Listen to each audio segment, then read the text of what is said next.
Ang mabuting balita ng Panginoon ayon kay San Lucas. Papuri sa iyo, Panginoon. Nang oras ding yun, si Jesus ay napuspos ng galak ng Espiritu Santo at sinabi niya, "Pinasasalamatan kita, Ama, Panginoon ng langit at lupa,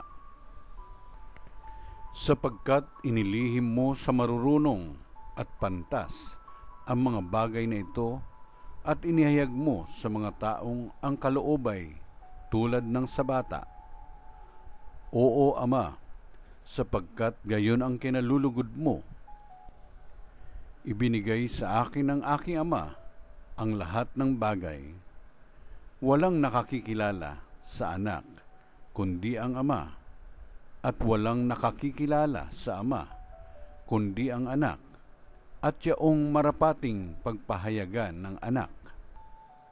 Humarap si Jesus sa mga alagad at sinabi, na di naririnig ng iba, "Mapalad kayo, sapagkat nakita ninyo ang inyong nakikita ngayon.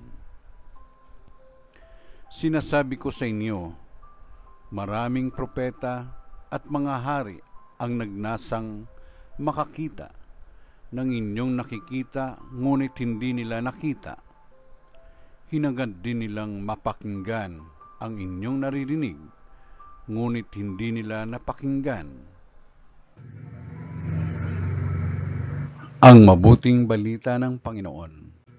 Pinupuri ka namin, Panginoong Jesucristo.